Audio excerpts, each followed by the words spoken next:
Oral questions by members. Leader of the Official Opposition. Thank you, Honourable Speaker. Well, 4 years ago, the Premier made a promise. It was a promise to parents, and they believed him. This is the promise he made in 2017, and I quote, "The NDP's universal $10 a day daycare plan will provide families with immediate relief," end quote. Except, as we all know, that has not happened.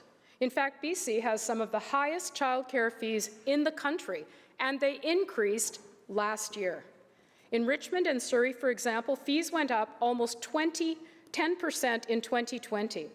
Through 2 elections and many announcements, parents have not received what they were promised.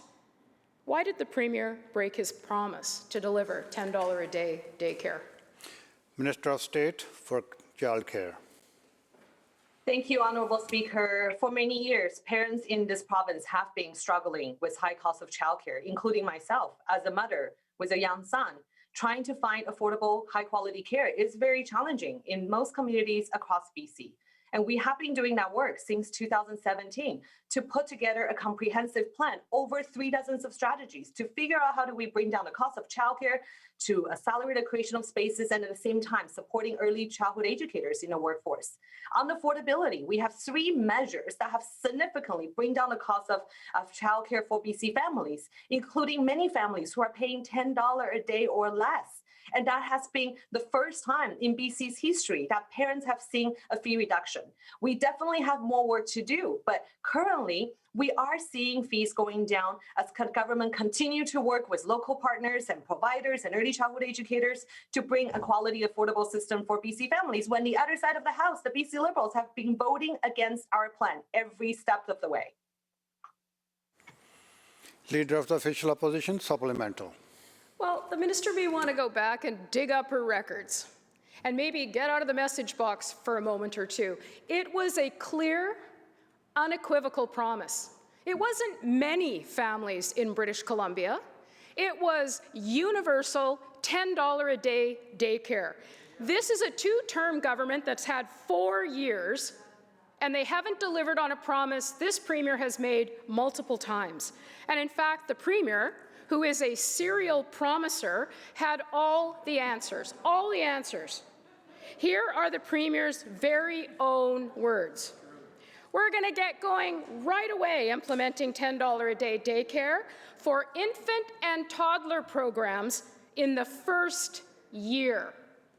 End quote. Maybe the minister would like to look up the date of that promise, specifically made in the first year. Here we are 4 years later.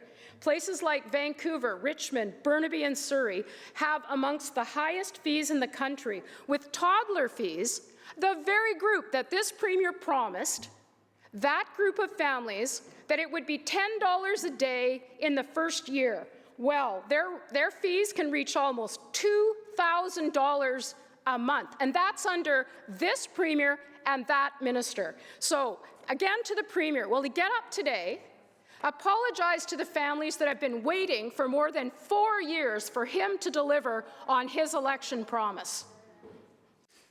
Minister of State for Childcare. Thank you, Honourable Speaker. The fact is, since 2017, thousands and thousands of families have been benefiting from $10 a day for the first time in BC's history. And of course, we always have more work to do because this is a social program. And I understand that the BC Liberals have never created a social program like this because they've ignored the childcare crisis for 16 long years. They've allowed fees to go up.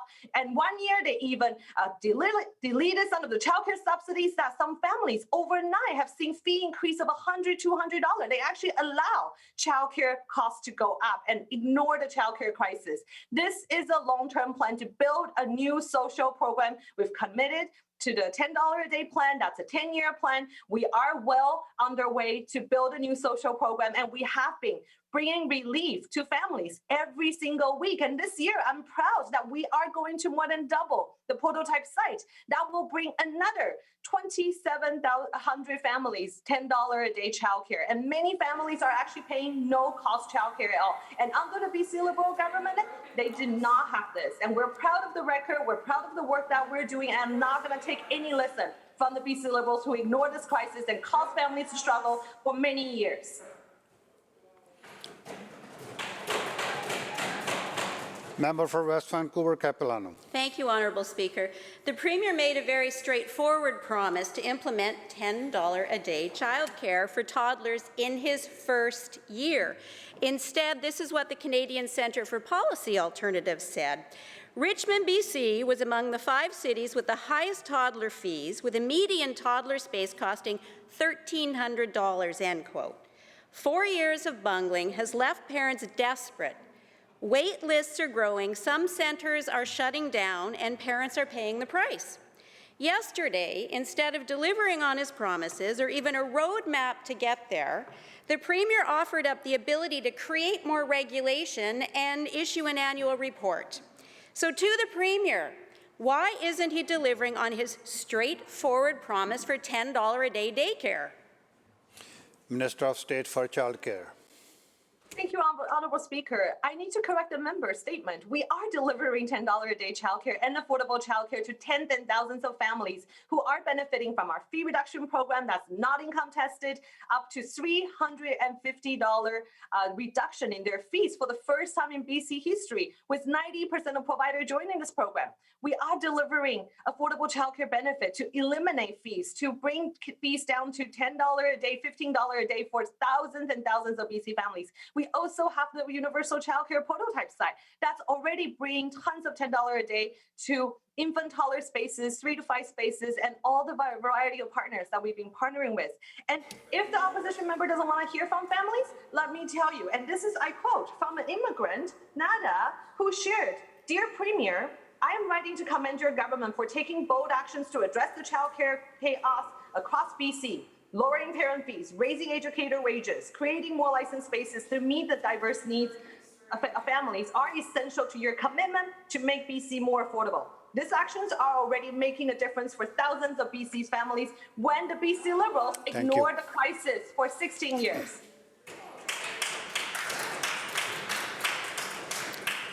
Member for West Vancouver, Capilano, supplemental. Thank you, Mr. Speaker. I'm not sure that the minister understands the word universal. It is not for the prototype sites. There are about 2,500 prototype pilot sites that have been operating. That is not universal childcare, universal $10 a day daycare. The Premier promised to, quote, create 22,000 new spaces by the 3rd year of the program. End quote. That is create. It is not fund. It is create. But he's barely opened just 6,000 after 4 years. He promised $10 a day daycare for toddlers in the first year, but parents are paying thousands of dollars in fees. There is no plan for the Premier to keep his word, no money in the budget to actually deliver, and no timelines for making it happen. So when will the Premier deliver on his $10 a day daycare promise? Minister of State for Childcare. Thank you, Honourable Speaker. I understand, again, the BC Liberals have no experience to create a new social program. They have no idea how much work it takes to build a new, universal, inclusive early learning and care program for BC families. We're proud that we've started the work in 2017. We pulled together the Childcare BC plan to lower parent fees, accelerate the creation of spaces, and also to support the workforce. You cannot build a new social program without supporting the workforce that struggled for many years under the former BC Liberal government. Some educators even had their wage top-up taken away from the BC Liberals, and that caused some centers to be forced to be closed, losing their staff overnight. And that's the BC Liberals' record. Our record is to continue to bring affordable childcare to BC families. We are proud of our space creation program. We have already supported the creation of over 26,000 spaces. And in the next year, in the coming year, that 70% of the spaces that we have funded will become into operation. And if the BC Liberals doesn't know how to create spaces and how long it takes to create spaces, I'm more than happy to sit down with the opposition critic again and to let her know how hard it is to create a social program, but we are well on track. Thank you.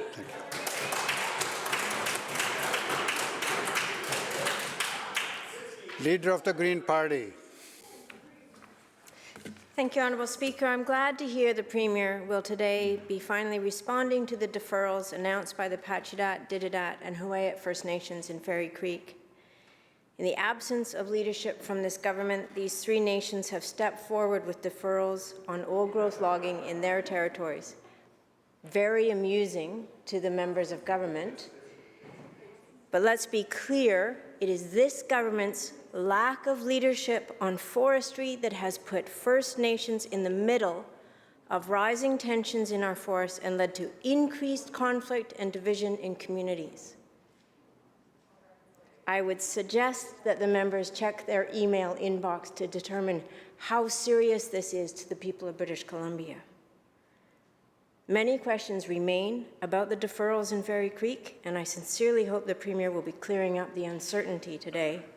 My question is to the Premier. Can we expect to hear confirmation from him that the province is approving at the least the deferral areas proposed by the nations and that they will be providing full, no-strings-attached funding for Indigenous-led integrated stewardship plans developed by these nations? Minister of Forest. Thank you, Mr. Speaker, and I want to thank the member for the question. I just need to clarify some of the misinformation that she has shared. The old growth strategic review was very clear that the government needed to engage in those really critically important government-to-government discussions with Indigenous nations, and that's what we have been doing. That's what we have been doing with nations across the province, and that's what we have been doing with the Pacheedaht, with the Huu-ay-aht, with the Dididat, to ensure, because as we have been saying, this is not about the government making deferrals. This is about working in collaboration with Indigenous nations. This is about making sure that when we know that there's old growth areas that potentially should be deferred, we have those really important conversations to ensure that that is the wishes of the people that have the rights and title to that land, the nations whose traditional territory it sits on. So we have been doing that work. And I can assure the member that we will be making announcements soon. And I am very happy and not happy, I'm thrilled that we were able to have those really difficult conversations over months with many different people, because we have arrived at a place where we know that the nations, as the member has said, that these nations have said they would like these areas deferred, because that's what the process is about. That's how this should work. So I'm really glad that the member has raised this so that I could clarify that for the member and for the House. Thank you.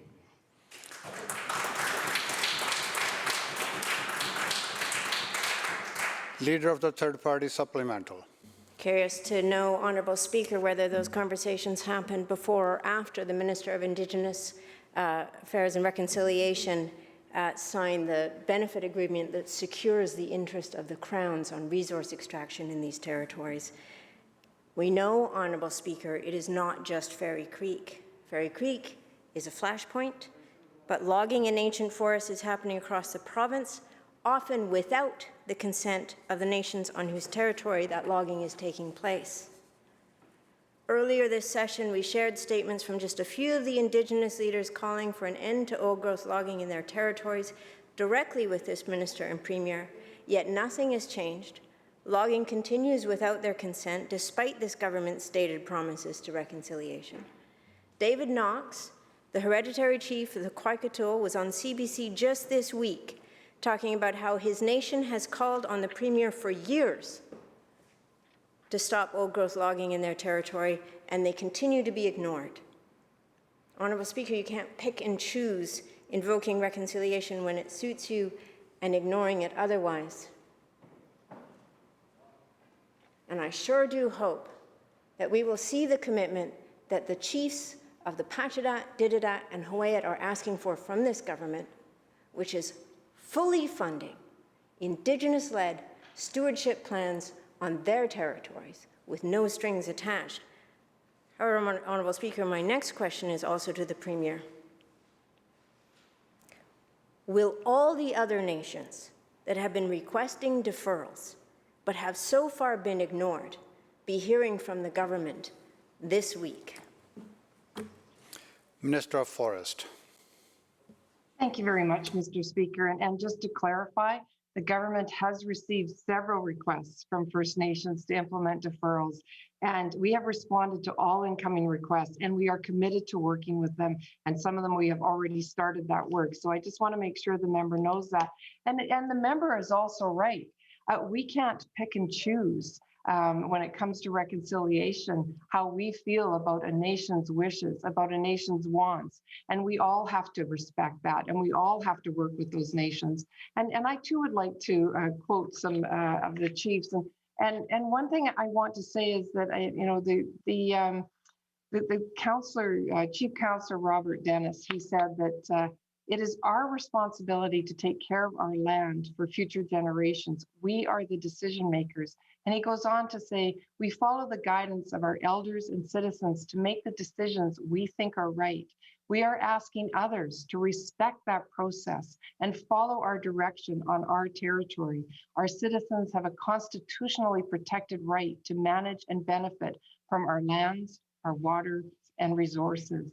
And so, Mr. Speaker, I hope that people will respect the wishes of Indigenous nations.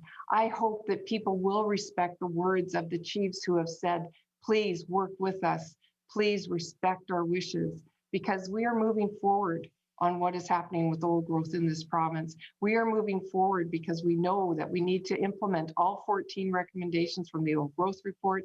We know that we are committed to the #1 recommendation of ensuring that we have those important government-to-government discussions with Indigenous nations, and we are doing this right. We are not rushing this. We are not doing this without due diligence and respect, because we know this has to be done properly, because this will affect people today and for generations to come. Member for Kelowna Mission. Thank you, Honourable Speaker.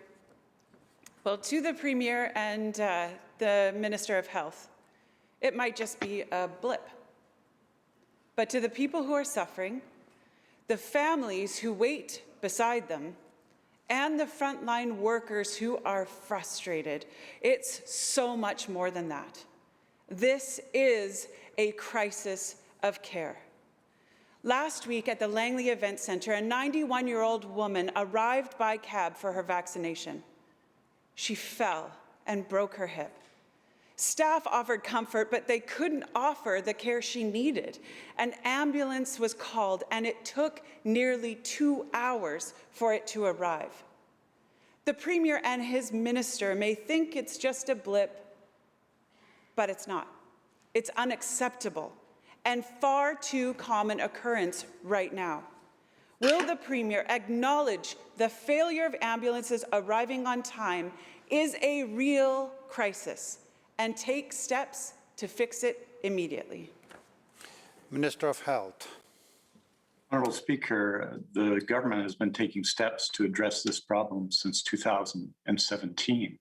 The increase in resources to the BC Emergency Health Services, the rate of increase 2.5 times what had been put in place by the previous government in the previous 4-year period, Honourable Speaker, is an indication of that commitment. The 283 positions that have been added since then, the collective agreement negotiated with QP Local 873, which has increased the number of permanent positions and continue to do so. It is an enormous challenge at the time of 2 public health emergencies to be an ambulance paramedic. And there are significant challenges in our system right now, including, as the member I think is referring to, the most significant day in ambulance calls, really, that the province had seen other than a New Year's Day. And so we have to continue to support our ambulance paramedics, continue to support them as they address the extraordinary challenges ahead of them, and continue to deliver a high level of service. That will need to be challenging, and that's why we're doing what we're doing. Adding ambulance paramedics, adding cars, adding resources to rural communities, and continuing to do so, consistent with a collective agreement that we negotiate with our ambulance paramedics to improve service in every part of British Columbia. Member for Kelowna Mission, supplemental. Thank you, Mr. Speaker. Well, while we're hearing about these amazing things from the minister, someone is actually calling 911 and believing that help is going to arrive and arrive in a timely fashion. And it's not arriving.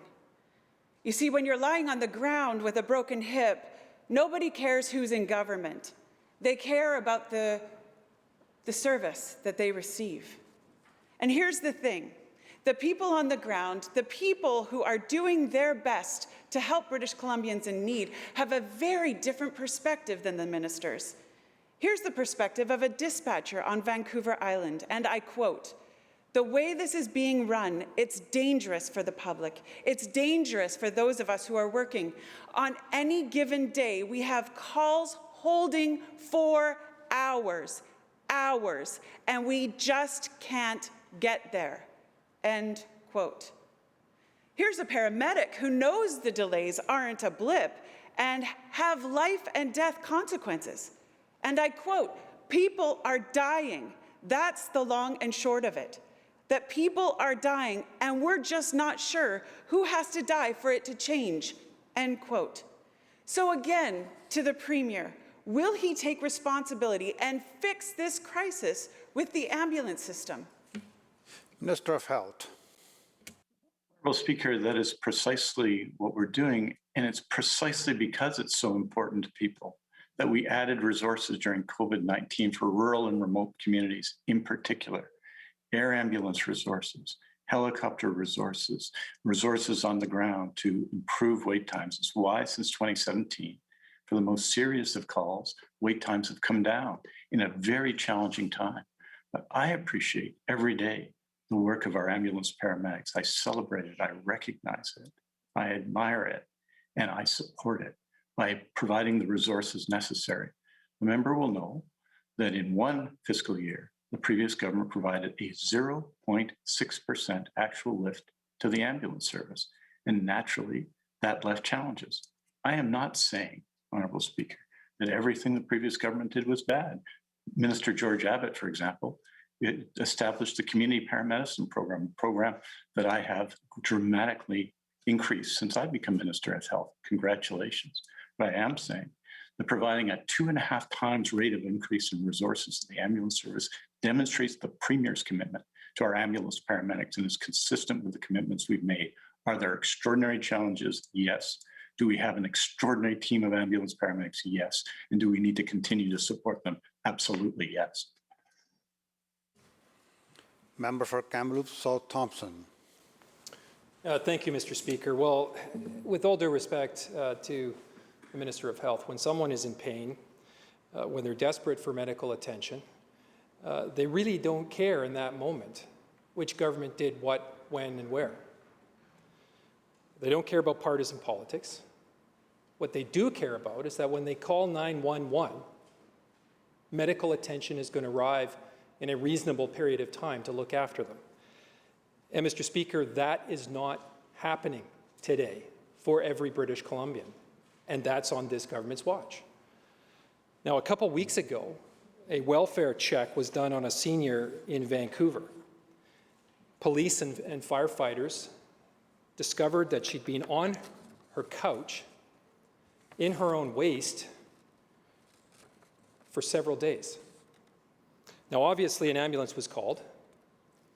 After 5 hours of waiting, a Safe Ride shuttle, which is meant to transport people with drug and alcohol issues, had to be called so the senior could get the assistance that she so desperately needed.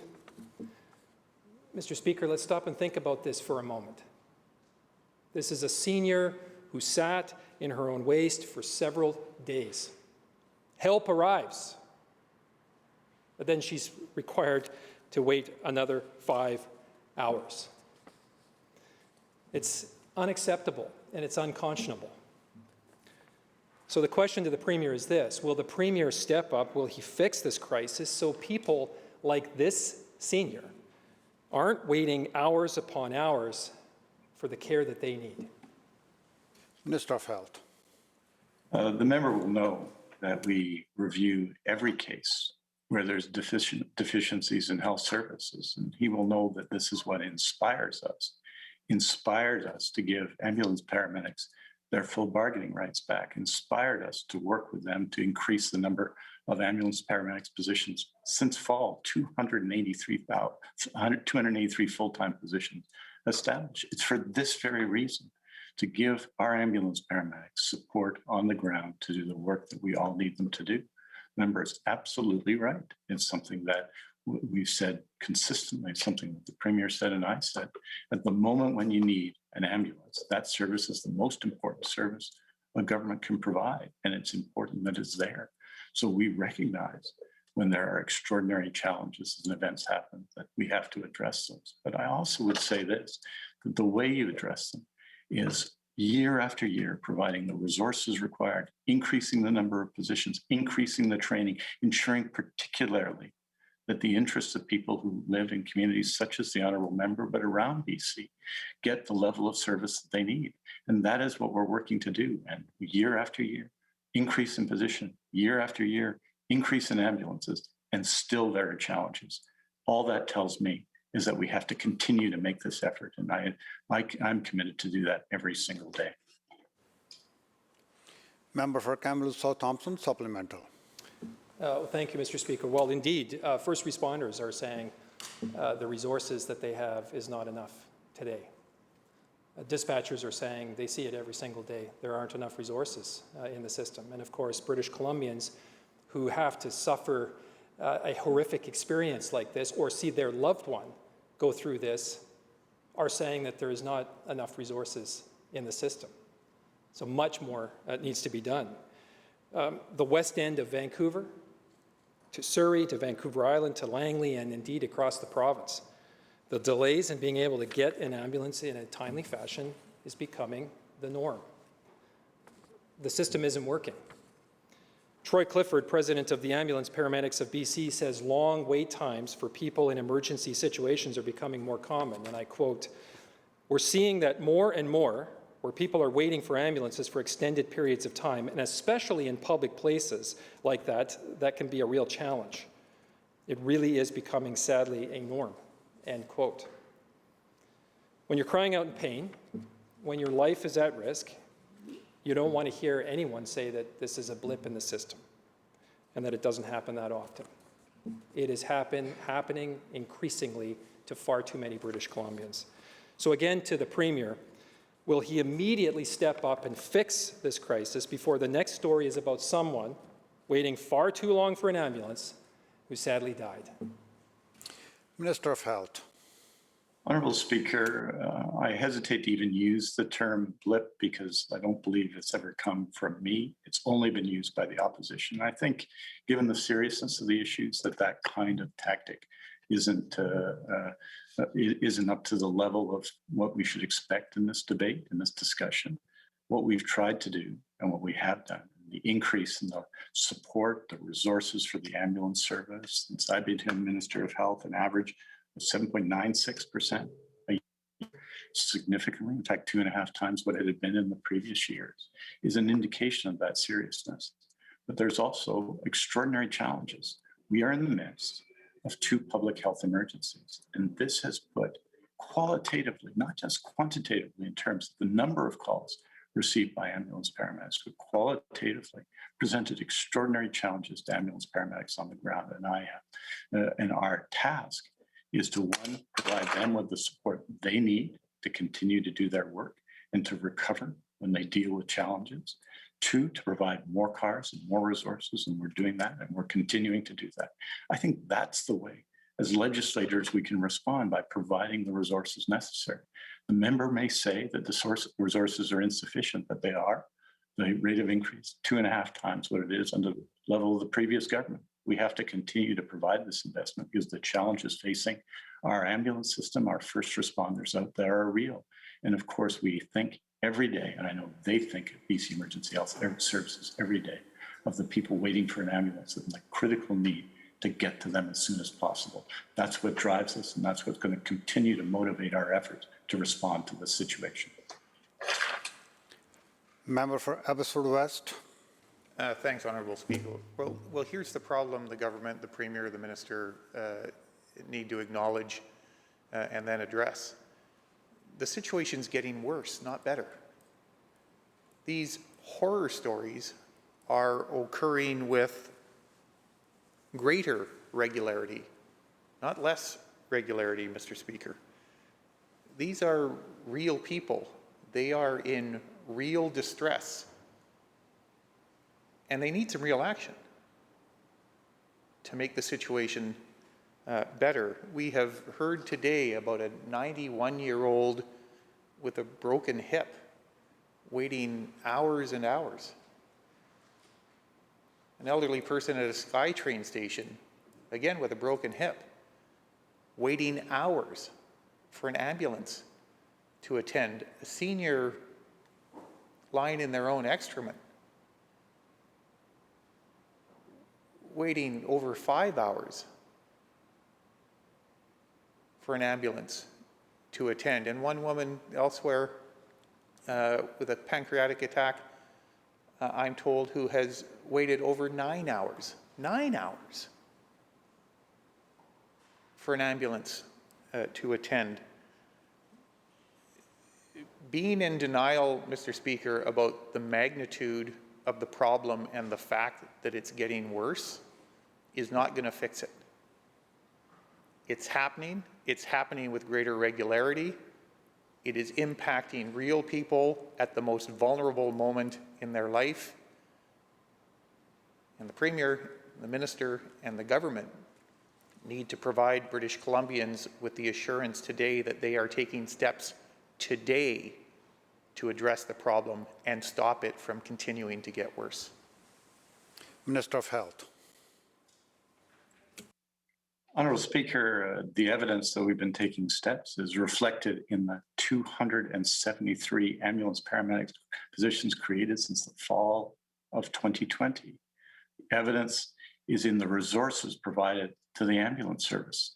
This is a time of extraordinary challenges in health, in public health care. 2 public health emergencies, one of which, the overdose crisis, has profoundly and disproportionately affected the ambulance service and its response. And that is why, in part, these resources have been provided, but they've also been provided because we are living in a time when the immediacy of response is needed.